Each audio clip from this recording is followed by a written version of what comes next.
Good evening to all of you.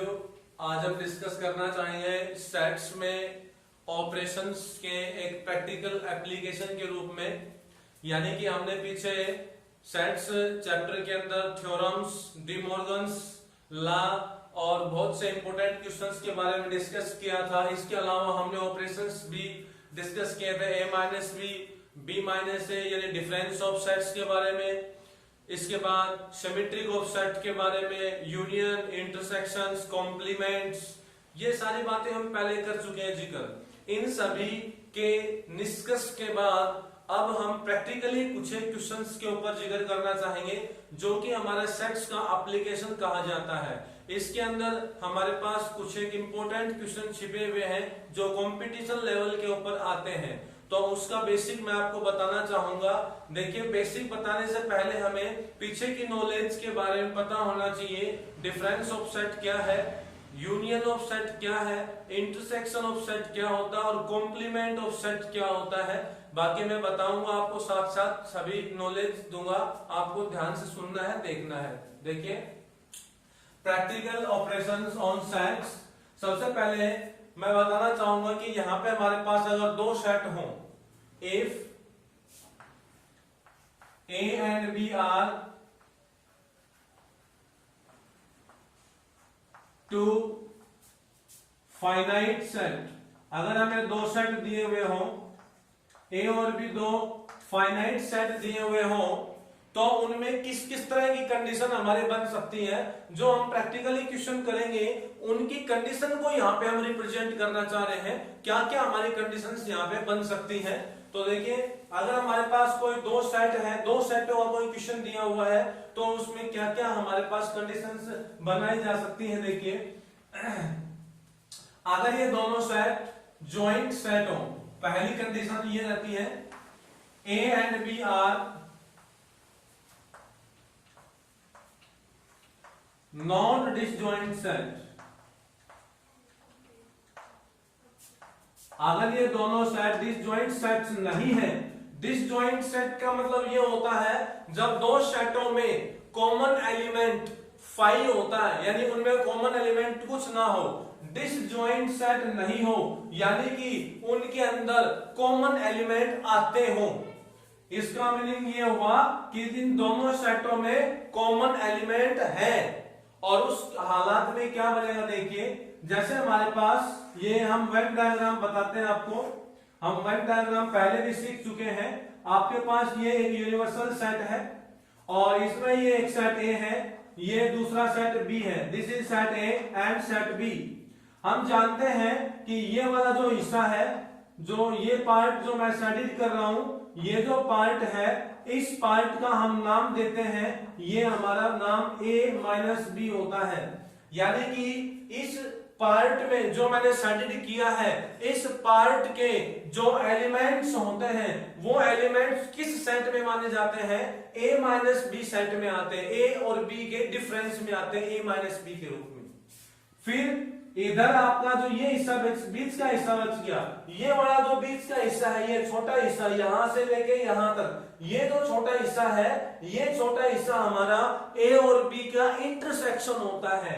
A और B का intersection ये हिस्सा है जो मैंने स्टडी किया है। ये जो हिस्सा है ये आपका A इंटरसेक्शन B, ये वाला जो हिस्सा यहां से यहां तक, ये A इंटरसेक्शन B का पार्ट हो जाएगा। इसको हम A इंटरसेक्शन B लिखते हैं। इसके बाद जो हिस्सा अनसेटेड बच गया, यानी यहाँ पे बी सेट के अंदर जो अनसेटेड है ये वाला पार्ट, इस पार्ट को मैं बोलता हूं B माइनस ए। यानी कि मैं इसको भी सेटेड कर देता हूं इस तरह से, ये सेटेड कर दिया मैंने, और ये जो पार्ट होता है इसको बोलते हैं हम B माइनस ए। यानी कि ये difference of set A minus B और B माइनस ए, और ये आपका A और B का इंटरसेक्शन होता है। अब देखिए, हम बातचीत करना चाहेंगे A और B सेट के यूनियन की। सेट A और सेट B है, अगर वो डिसजॉइंट सेट नहीं है, इसका मतलब वो ज्वाइंट सेट है, यानी उन दोनों में कुछ कॉमन एलिमेंट है, तो उसके यूनियन की बात करेंगे। यहाँ पे हम उसके यूनियन की बात करेंगे। तो देखिए, सेट A और सेट B का जो यूनियन है, उसके एलिमेंट्स की संख्या कितनी होगी।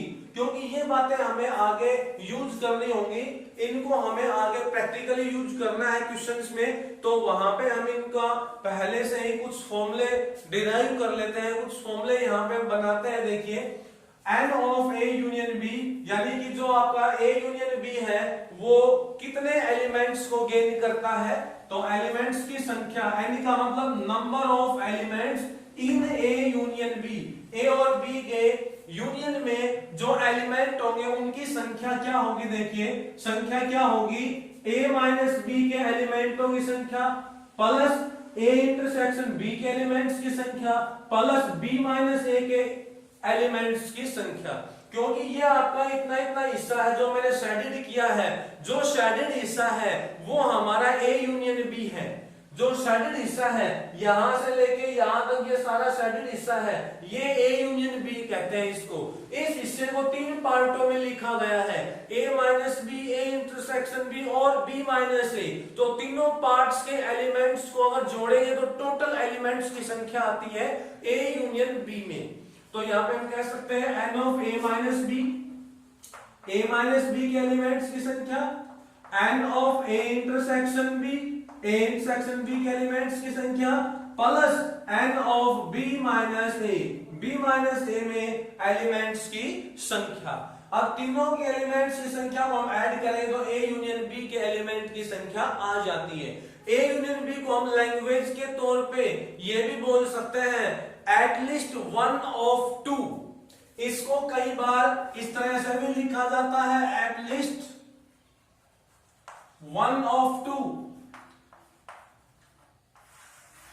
किसी क्वेश्चन में कोई रेयर चांस होते हैं, लेकिन इस तरह का हमें लिखा हुआ मिल सकता है कि एटलीस्ट वन ऑफ टू। अगर इस तरह का हमें मिल जाता है तो इसका मतलब भी हमें ए यूनियन बी का ही वहां पे जिक्र किया गया है, ए यूनियन बी को ही इनडायरेक्टली बताया गया है यहाँ पे।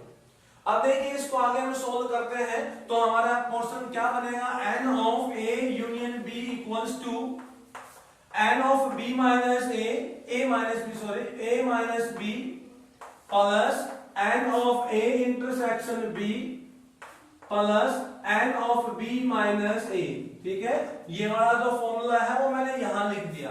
अब मैं क्या करता हूं, इसमें कुछ एडजस्टमेंट करूंगा और एडजस्टमेंट करने के बाद ये एक नए फॉर्मूले का रूप धारण कर लेगा, एक नया फॉर्मूला बन जाएगा यहां से। तो देखिए क्या एडजस्टमेंट करता हूं, मैं लिख सकता हूं इसको N of A union B equals to N of A minus B plus N of A intersection B और plus N of B minus A. इसमें मैं एक पार्ट जोड़ देता हूं N of A intersection B और यही पार्ट मैं सबट्रैक्ट कर देता हूं ए इंटरसेक्शन बी। ये मैंने ऐड कर दिया, यहां ये सबट्रैक्ट कर दिया तो बैलेंस बन गया। अब बैलेंस बनने के बाद देखिए क्या एडजस्टमेंट होगी। आप इन दोनों पार्ट्स को देखिए, अगर मैं इन दोनों पार्ट्स को ऐड करता हूं, ए माइनस बी के एलिमेंटों की संख्या और ए इंटरसेक्शन बी के एलिमेंट्स की संख्या को जोड़ता हूं, तो डायग्राम से आप देखो कौन सा सेट बन रहा है। ध्यान से देखिए, ए माइनस बी आपका ये वाला हिस्सा हो गया, ये वाला हिस्सा, और ए इंटरसेक्शन बी आपका ये वाला हिस्सा हो गया। अगर मैं ए माइनस बी और ए इंटरसेक्शन बी दोनों को जोड़ता हूं तो मेरे पास ये पूरा सेट ए बन जाएगा। This is equal to complete set A, यानी कि एन ऑफ ए बन गया।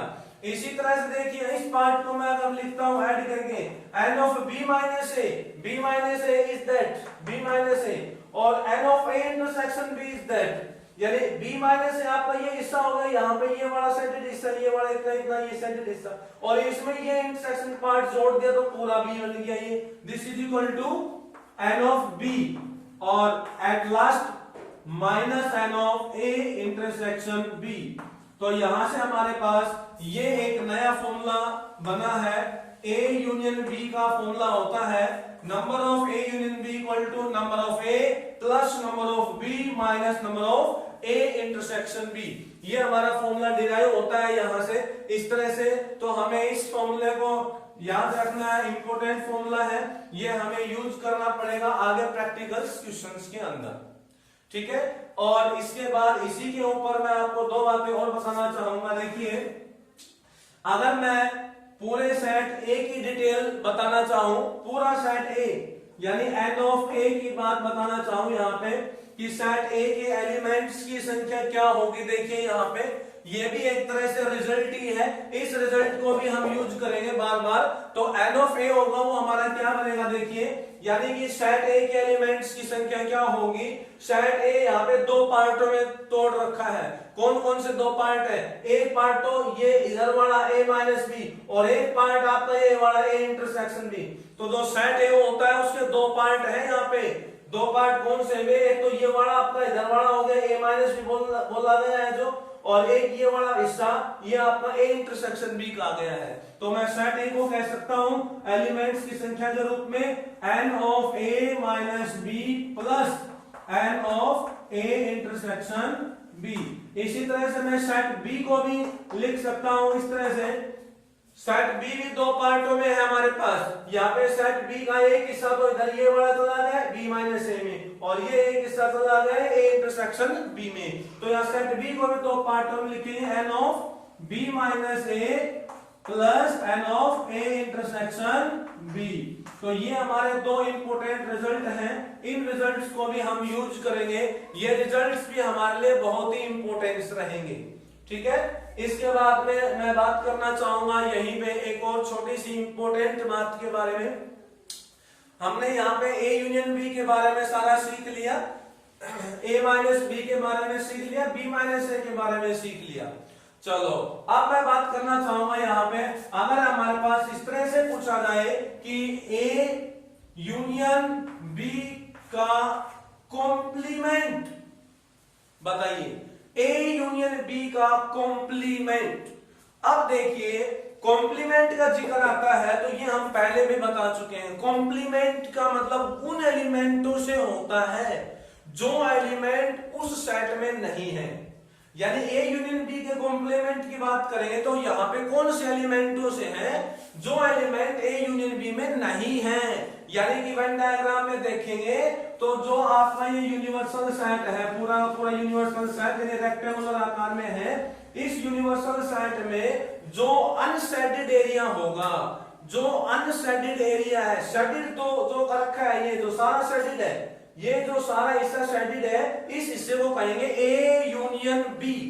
लेकिन कॉम्प्लीमेंट की बात करेंगे तो वो कॉम्प्लीमेंट के एलिमेंट्स कौन से होंगे, जो अनशेडेड हिस्से के अंदर है। यानी कौन सा अनशेडेड, आपका ये वाला, ये अनशेडेड हिस्सा है, इस अनशेडेड हिस्से में जो एलिमेंट है वो आपके कॉम्प्लीमेंट में है वो एलिमेंट।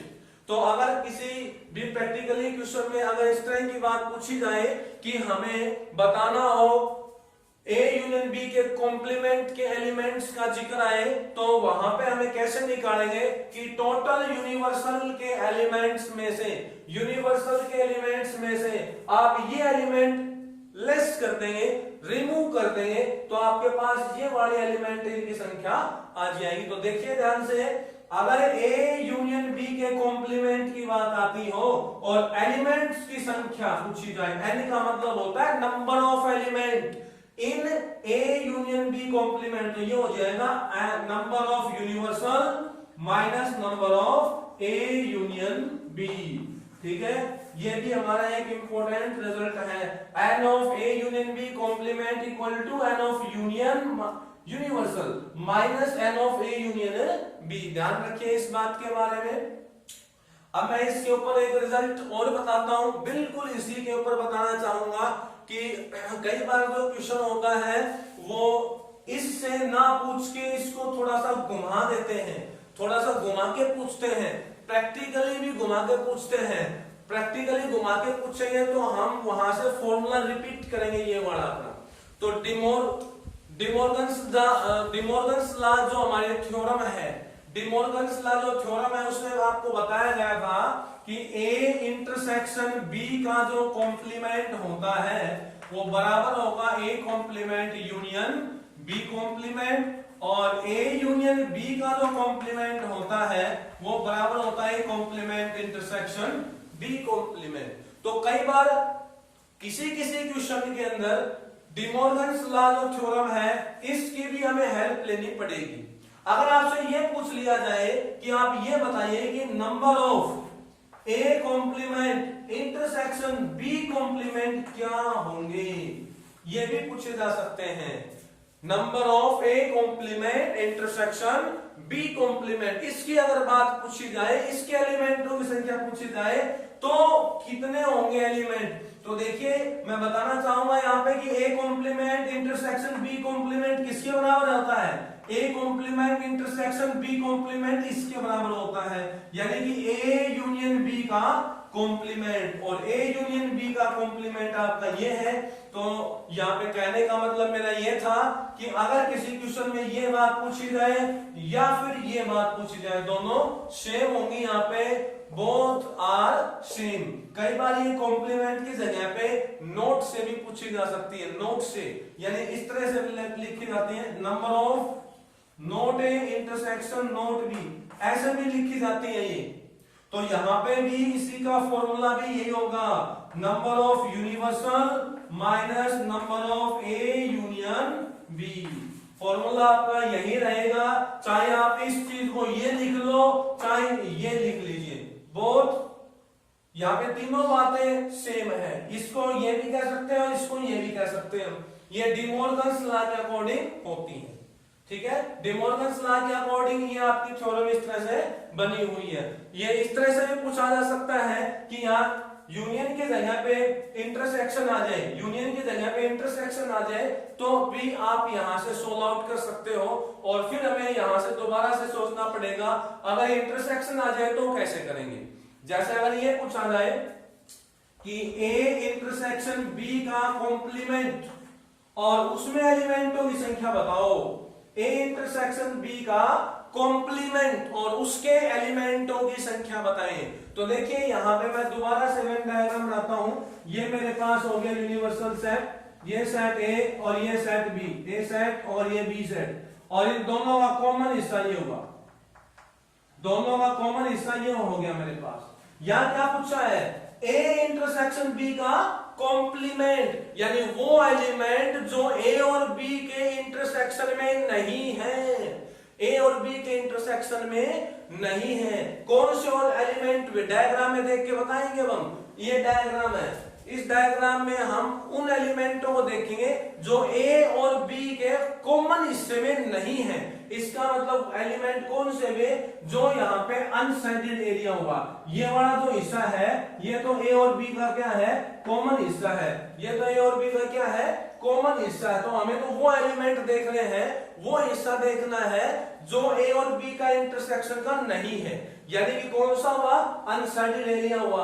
अनसाइडेड यानी कि हम अनसाइडेड एरिया को कैसे निकाल सकते हैं, टोटल यूनिवर्सल में से इस ए इंटरसेक्शन बी के एलिमेंटों को लेस कर देंगे।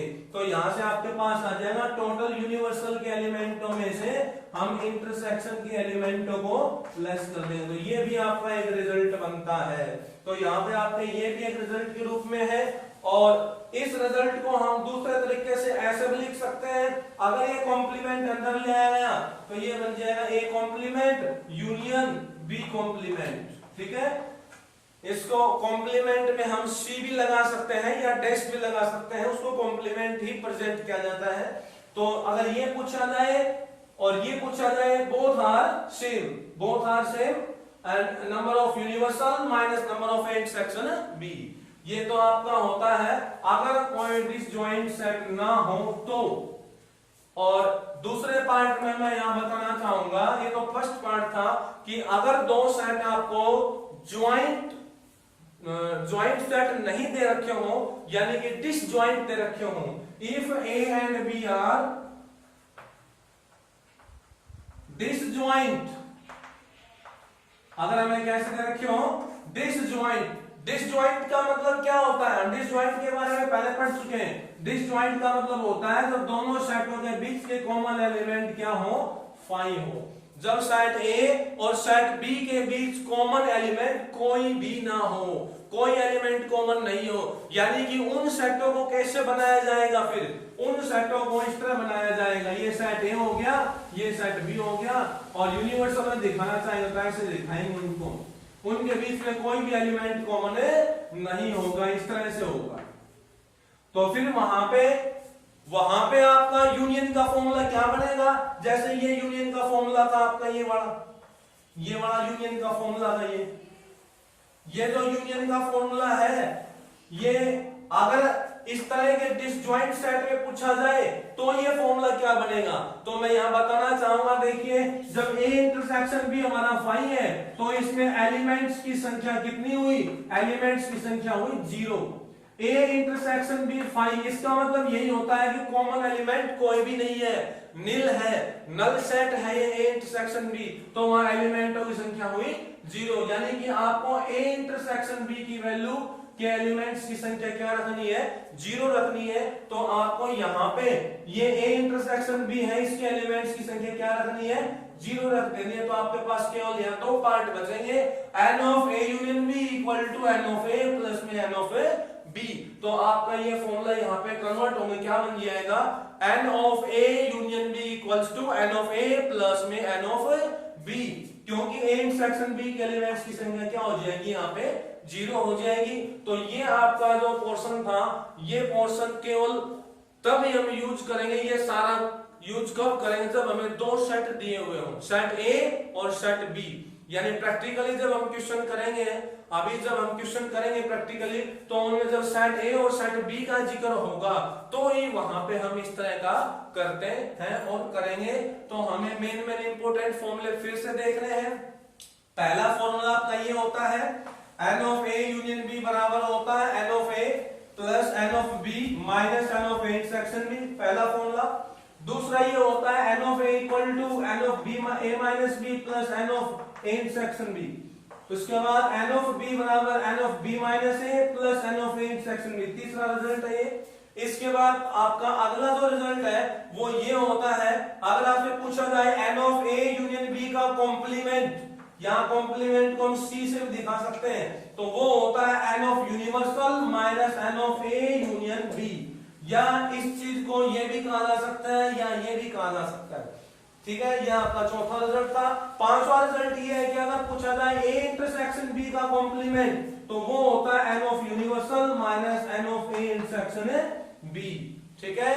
अब हम क्वेश्चन की तरफ चलते हैं इस एक्सरसाइज के ऊपर, यानी जो हमारी 1.4 एक्सरसाइज है, एप्लीकेशंस के कुछ एक क्वेश्चंस को देखते हैं। देखिए अब क्वेश्चंस हम करते हैं आगे।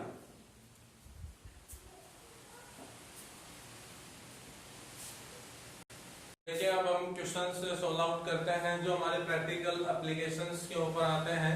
पहला क्वेश्चन हमारा ये है कि इन ए स्कूल देयर आर 20 टीचर्स, किसी स्कूल में 20 अध्यापक हैं, हु टीचेस मैथमेटिक्स और फिजिक्स, जो मैथमेटिक्स और फिजिक्स पढ़ाते हैं। बीच में कभी भी अगर और की बात आती हो, और का मतलब यहाँ पे यूनियन से होता है, और का मतलब होता है यूनियन से। एक स्कूल के अंदर 20 अध्यापक पढ़ाते हैं, टीच करते हैं, पढ़ाते हैं, क्या पढ़ाते हैं, मैथमेटिक्स और फिजिक्स। यानी मैथमेटिक्स और फिजिक्स पढ़ाने वाले टीचर्स की संख्या 20 है, ठीक है। यहाँ पे मैथमेटिक्स और फिजिक्स पढ़ाने वाले टीचर्स की संख्या 20 है। आगे लिखा गया है ऑफ दीज, उनमें से 12 टीच मैथमेटिक्स, 12 मैथमेटिक्स पढ़ाते हैं और 4 जो टीचर हैं वो दोनों सब्जेक्ट पढ़ाते हैं, कॉमन टीचर हैं 4 टीचर ऐसे हैं जो बोथ का मतलब यहाँ पे दोनों सब्जेक्ट, मैथमेटिक्स भी और फिजिक्स भी, यानी कि 4 टीचर ऐसे हैं जो मैथमेटिक्स और फिजिक्स दोनों सब्जेक्ट पढ़ाने में माहिर हैं। तो हमें बताना क्या है, हाउ मेनी टीच, ऐसे कितने टीचर हैं जो पढ़ा सकते हैं फिजिक्स, ऐसे कितने टीचर हैं जो फिजिक्स पढ़ा रहे हैं। तो सबसे पहले देखिए प्रैक्टिकली हमारा ये क्वेश्चन है, इसमें समझना पड़ेगा हमें 2 सब्जेक्टों का जिक्र, एक मैथमेटिक्स और एक फिजिक्स। मैथमेटिक्स के टीचर की संख्या को हम यहाँ पे यानी एक्स सेट ए में लेते हैं, और फिजिक्स के जो टीचर्स हैं उनको हम सेट बी में लेते हैं, या इनके अकॉर्डिंग हम एम और पी भी मान सकते हैं। मैथमेटिक्स का जो टीचर्स की संख्या के लिए एम सेट मान लेंगे और पी सेट मान लेते हैं फिजिक्स के टीचर्स के लिए। तो 2 सेट यहाँ पे हम अज्यूम कर लेंगे। देखिए हम प्रैक्टिकल जो क्वेश्चन सॉल्व करने जा रहे हैं, ये एक सेट्स के थ्योरी को यूज करके हम करेंगे, तो हमें इनको सेट के रूप में रिप्रेजेंट करना पड़ेगा। मैथमेटिक्स के टीचर्स का एक कलेक्शन ले लेंगे थे उसको m से डिनोट कर देंगे, और फिजिक्स के टीचर्स का एक कलेक्शन ले लेंगे उसको p से डिनोट कर देंगे, ठीक है। n मींस हो जाएगा जो मैथमेटिक्स के टीचर हैं उनका कलेक्शन, और p मींस हो जाएगा फिजिक्स के जो टीचर है उनका कलेक्शन, ठीक है। अब पहली लाइन देखिए क्या है, 20 टीचर है जो मैथमेटिक्स और फिजिक्स, और का मतलब यहाँ पे क्या होता है यूनियन से, इसका मतलब हमें क्या गिवन हुआ यहाँ पे m फॉर मैथमेटिक्स और फिजिक्स का हो गया p, तो m यूनियन p हो गया, और इसकी संख्या कितनी होगी टोटल 20 होगी। इससे पहले हमें इसके बारे में लिखना पड़ेगा, इसकी डिटेल लिखनी पड़ेगी। Let m be the set of the teachers who teach mathematics and late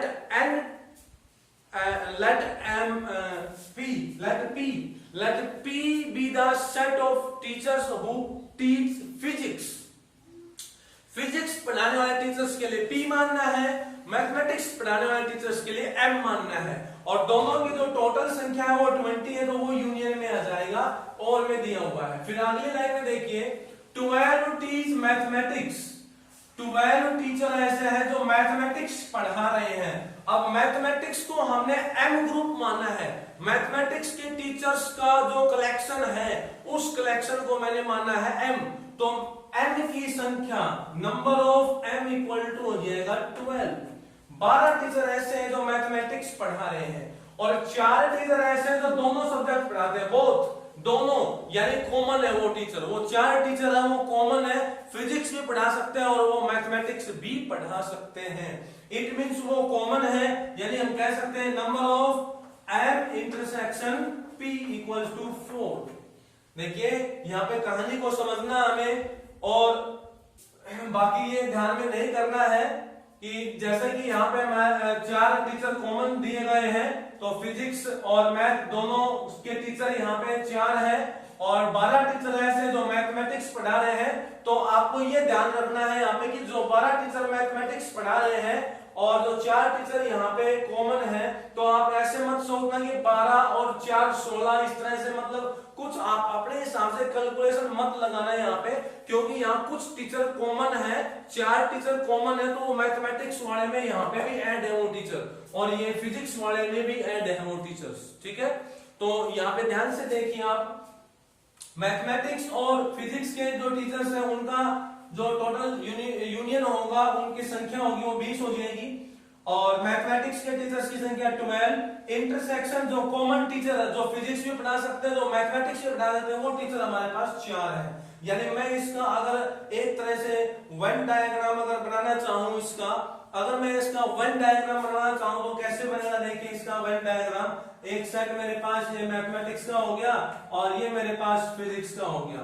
क्या कहा इसने कि टोटल तो 20 है, ठीक है, मैथमेटिक्स में 12 है और इंटरसेक्शन में कितने हैं 4, तो इंटरसेक्शन में आपने 4, यहां मैं 4 लिखूंगा, ये मैंने m लिख दिया, ये मैथमेटिक्स का, ये फिजिक्स का, तो 4 टीचर तो कॉमन हो गए, कॉमन हिस्से में लिख दीजिए आप। मैथमेटिक्स में कितने थे, मैथमेटिक्स में कितने 12, तो देखिए 12 टोटल है मैथमेटिक्स में, 4 पहले कॉमन हिस्से में आ चुके हैं, तो 12 में से 4 हटाने पड़ेंगे, ये 8 आपके मैथमेटिक्स ओनली में चले जाएंगे। ध्यान से देखिए, मैथमेटिक्स में 12 टीचर हैं, तो मैथमेटिक्स का ग्रुप कहां से कहां तक है, मैथमेटिक्स के लिए यहां से स्टार्ट हुआ और यहां तक, जो मैथमेटिक्स की जो बाउंड्री लाइन है उसको ध्यान में रखना है, उसमें 12 एलिमेंट होने चाहिए, तो 8 और 4 12 हुए कि नहीं। मैथमेटिक्स की जो बाउंड्री है उसमें 12 होने चाहिए, तो 8 और 4 12 हो गए। अब देखो टोटल कितने थे हमारे पास, टोटल थे 20, टोटल कितने थे 20 थे, तो 8 और 4 12 तो हो चुके, बच गए कितने 12 तो हो चुके, बच गए 8, तो 8 एलिमेंट होंगे, वो आपके यहां होंगे, किसमें होंगे P ओनली में, यानी कि जो फिजिक्स ओनली के अंदर होंगे, फिजिक्स ओनली के अंदर। तो ये तरीका होता है आपका सॉल्यूशन करने का वेन डायग्राम से, ये होता है वेन डायग्राम से सॉल्व करने का तरीका। और वेन डायग्राम को अगर हम यूज नहीं करते हैं तो हम यहाँ पे डायरेक्ट फॉर्मूलों से भी इसको सॉल्व कर सकते हैं। फॉर्मूलों से कैसे सॉल्व करेंगे ये हम पहले भी पढ़ चुके हैं, फॉर्मूला हमने पीछे पढ़ा था, अभी पढ़ा था कि A यूनियन B का नंबर्स के एलिमेंट्स की संख्या होती है वो n of a plus n of b minus n of a intersection b। तो वो फॉर्मूला जब हम यहां यूज करेंगे, फॉर्मूला आपका क्या था, n of a union b। अब a यूनियन b की जगह यहां पे आपको m यूनियन p मिलेगा, तो वो हमारा हो जाएगा 20 बराबर। अब आगे होता था n of a, n of a की जगह पे आपको मिलेगा n of m, n of m मिलेगा। ठीक है, मैं यहां पहले फॉर्मूला रिप्रेजेंट कर देता हूं। यहां पे आपको मिलेगा m union p, n of m plus n of p minus n of m intersection p।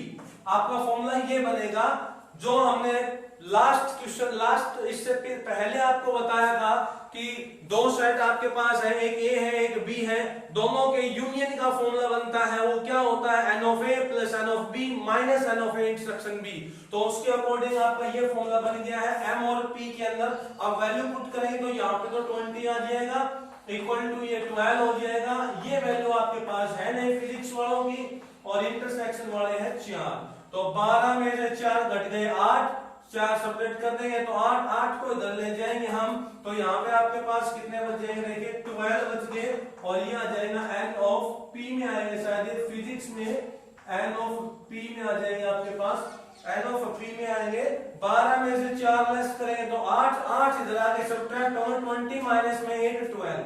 तो आपके पास यहाँ पे 12 टीचर ऐसे होंगे जो फिजिक्स के होंगे। वन डायग्राम से भी यही रिजल्ट है फिजिक्स के। फिजिक्स का मतलब पी सेट, और पी सेट की बाउंड्री देखो ये यहां से यहां तक, ये पी सेट की बाउंड्री है। तो पी सेट की बाउंड्री में कितने हुए, 8 तो ये हुए, और बाउंड्री लाइन यहां से जा रही है यहां से, तो 4 ये कॉमन है, तो 8 और 4 12 हो गए। अगर आपसे पूछा जाए कि आप वो टीचर बताओ तो फिजिक्स, केवल फिजिक्स पढ़ाते हो, ओनली फिजिक्स, ओनली फिजिक्स की बात आती है, ओनली फिजिक्स पढ़ाते हैं जो, तो वो आपके 8 हो जाएंगे, ओनली फिजिक्स वाले। ओनली मैथमेटिक्स पढ़ाते हो तो वो भी 8 हैं, और कॉमन जो फिजिक्स और मैथमेटिक्स दोनों सब्जेक्ट पढ़ाते हैं वो कितने हैं, 4 है। तो ये आपका वेन डायग्राम से सॉल्यूशन है, और ये फॉर्मूले के अकॉर्डिंग है। इसके बाद हम अगले सेकंड क्वेश्चन में चलते हैं, बिल्कुल एज इट इज है सेकंड क्वेश्चन भी। देखिए in a class of 60 boys, total student है वो 60 है, लड़के हैं, और there are 45 boys who play cards, जो कार्ड्स खेलते हैं, जो प्लेइंग कार्ड आपने देखे होंगे, playing cards, play cards, and 30 boys who play carrom, और 30 बच्चे ऐसे हैं जो कैरम खेलते हैं। तो यहां पे देखिए 2 ग्रुप बन गए, लड़कों के 2 ग्रुप बन गए, एक तो वो ग्रुप जो कार्ड खेलते हैं और एक वो ग्रुप जो कैरम खेलते हैं, 2 ग्रुप बन गए लड़कों के। तो यहाँ पे 2 ग्रुप बना लो, ए ग्रुप बना लो जो लड़के कार्ड्स खेलते हैं, बी ग्रुप बना लो जो कैरम खेलते हैं। ए और बी आप अपनी तरफ से ये ग्रुप का नाम कुछ भी दे सकते हो, ए बी की जगह पे आप एम एन भी दे सकते हो, पी क्यू भी दे सकते हो, लेकिन हम ए और बी मान लेते हैं क्योंकि हमारे जो फॉर्मूले हैं वो ए और बी में ही है, इसलिए हम ए और बी ही मान लेते हैं। तो हम यहाँ पे 2 सेट मान लेते हैं, एक तो ए set, let A be the set, ये पूरी डेफिनेशन स्टेटमेंट लिखनी पड़ेगी हमें, let A be the set of the boys who play cards, let B be the set of the boys who play carom। तो A तो आपके पास हो जाएगा कार्ड्स खेले, जो कार्ड्स खेलते हैं, और B हो जाएगा जो कैरम खेलते हैं। हमें ये कंप्लीट लिखना है यहाँ पे, completely let A be the set of the students who play cards, let B be the set of the students who play carom।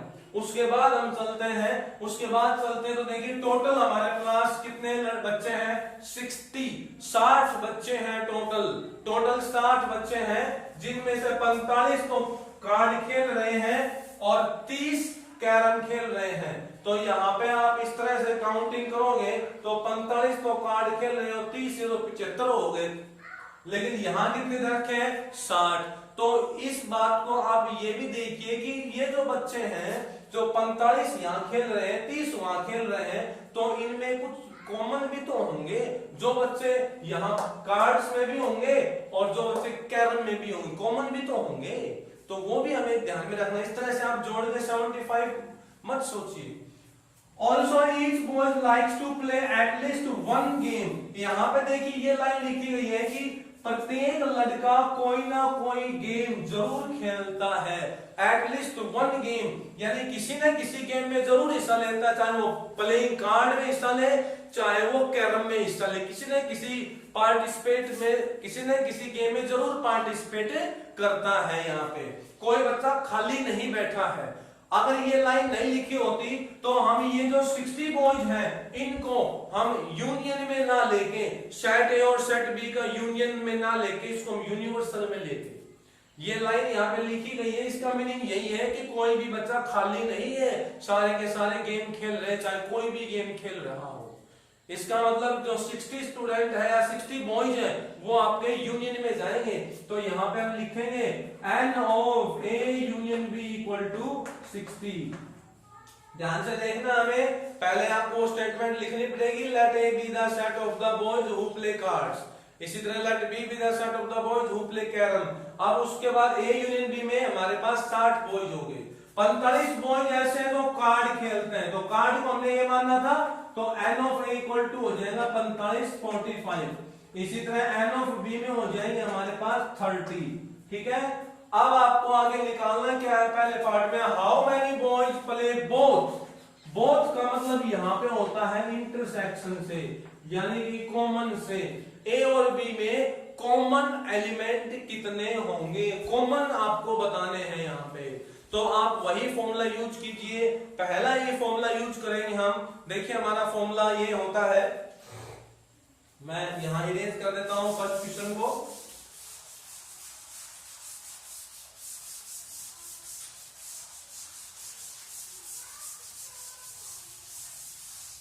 जो हमारा फॉर्मूला होता है फर्स्ट, ये बताया गया था n of a union b equals to होता है n of a plus n of b minus n of a intersection b। ये हमारा फॉर्मूला है। इस फॉर्मूले के अकॉर्डिंग जब हम करेंगे तो a यूनियन b की वैल्यू हमारे पास 60 है, equal to n of a हमारे पास 45 है, n ऑफ b है वो 30 है, minus n of a intersection b। ये हमें फाइंड आउट करना होगा यहाँ से। अब देखिए यहां हम इनको ऐड करेंगे, 60 equal to 75 minus n of a intersection b। तो यहां से आपके पास वैल्यू कितनी आ जाएगी, 15 बचेगा। इधर ले आएंगे तो माइनस 15, माइनस से माइनस कैंसिल हो गया, तो 15 इक्वल टू आ जाएगा n of a intersection b। यानी कि यहाँ पे 15 बच्चे ऐसे हैं, 15 स्टूडेंट्स ऐसे हैं जो कॉमन है, जो कार्ड्स भी खेलते हैं और जो कैरम में भी हिस्सा लेते हैं। 15 बच्चे कॉमन होंगे यहाँ पे।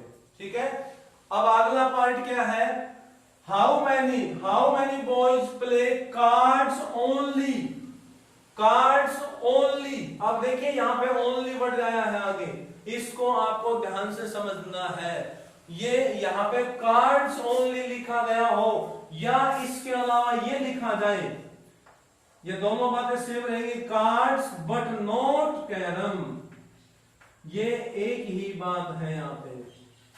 अगर ये लिख दिया जाए कार्ड्स बट नॉट कैरम, इसका मीनिंग भी यही होता है कि उन विद्यार्थियों की या उन लड़कों की संख्या बतानी है जो केवल कार्ड खेलते हैं, कैरम नहीं खेलते हैं, केवल कार्ड खेलते हैं, कैरम नहीं खेलते हैं। तो आप इसको वेन डायग्राम से भी कर सकते हो या इसको आप डायरेक्टली फॉर्मूले से भी कर सकते हो। वेन डायग्राम बनाओगे तो उसमें आप जो a माइनस बी का हिस्सा होता है, जो पहला हिस्सा होता है a माइनस बी, उसको हम बोलते हैं ओनली a। ओनली a का मतलब क्या हो जाएगा फिर, ओनली कार्ड्स। जो आगे b माइनस a होता है उसको बोलते हैं ओनली b, वो हम पहले करवा चुके हैं। वेन डायग्राम की डिटेल जब आपको बताएंगे कि उस टाइम बताया गया था, इनके 3 नाम होते हैं, ओनली a कह दो, a माइनस b कह दो, a बट नॉट b कह दो। इधर वाले में ओनली b कह दो, b माइनस a कह दो, b बट नॉट a कह दो। ये सारी बातें हमने वेन डायग्राम के टॉपिक में डिस्कस की थी, वहां पे बताई थी सारी बातें। तो यहाँ अगर हमें कार्ड्स ओनली निकालना है तो आपको a माइनस b निकालना होगा यहाँ पे। तो हम a माइनस b निकालेंगे और a माइनस b निकालने के लिए देखिए मैं आपको फॉर्मूला बता देता हूं जो हमने अभी अभी रिजल्ट बनाया था। फॉर्मूला ये होता है कि n ऑफ a बराबर n of a minus B plus N of A intersection B, ये फॉर्मूला हमने यूज करना होगा। एन ऑफ ए की वैल्यू कितनी है देखिए, यहाँ पे 45 है, बराबर n of A minus B हमें निकालना है, और N of A intersection B, A intersection B 15 है, प्लस का 15। अब ये प्लस 15 जरा दे सब्ट्रैक्ट हो जाएगा तो 30 इक्वल टू आ जाएगा n of A minus B. ये आपका आ जाएगा कार्ड्स ओनली। कार्ड्स ओनली की बजाय ये लिखा जाए कार्ड्स बट नॉट कैरम, वही बात होगी, these are same thing. Third part में ये पूछा कि कैरम ओनली, तो कैरम ओनली है तो आपको बी माइनस ए निकालना है, क्योंकि कैरम को हमने क्या माना था, बी माना था। कैरम ओनली इसका मतलब ये होता है उन लड़कों की संख्या बताने जो केवल कैरम खेलते हो, कार्ड नहीं खेलते हैं, यानी कि बी माइनस से जो कार्ड नहीं खेलते हैं। कार्ड को हमने ए मानना है ना, इसलिए कार्ड को हमें घटाना पड़ेगा, बी माइनस ए में जाएगा ये, तो आपको बी माइनस ए निकालना है तो उसका फॉर्मूला यूज कर सकते हैं हम, एन ऑफ बी बड़ा equal to N of B minus A और प्लस में N of A intersection B, ये आपका फॉर्मूला होता है बी माइनस ए के लिए। तो एन ऑफ बी की वैल्यू हमारे पास कितनी होगी, 30 हो जाएगी, और एन ऑफ बी माइनस ए हमें निकालना होगा, और ए इंटरसेक्शन बी में कितने हमारे पास 15 है, 15 जरा के लेस हो जाएंगे, तो 15 equal to N of A minus sorry B minus A, यहाँ पे भी बी माइनस ए आएगा और यहाँ पे भी बी माइनस ए होगा, यानी कि आपके पास b माइनस ए में भी कितने एलिमेंट हुए, 15 एलिमेंट हुए, b माइनस ए में 15 एलिमेंट हुए, a माइनस b में 30 एलिमेंट होंगे, यानी कि जो कैरम ओनली है उसमें 15 स्टूडेंट्स होंगे। तो ये आपका जो क्वेश्चन है ये प्रैक्टिकली क्वेश्चंस होंगे हमारे दो सेटों के अंदर, जब a और b दो सेट होंगे उनके अंदर। आगे हम नेक्स्ट लेक्चर में हमारे पास 3 सेटों का जिक्र करेंगे, अगर हमें 3 सेट दिए हुए हों तो उनमें हमें किस तरह से फाइंड आउट करना होगा। Thank you.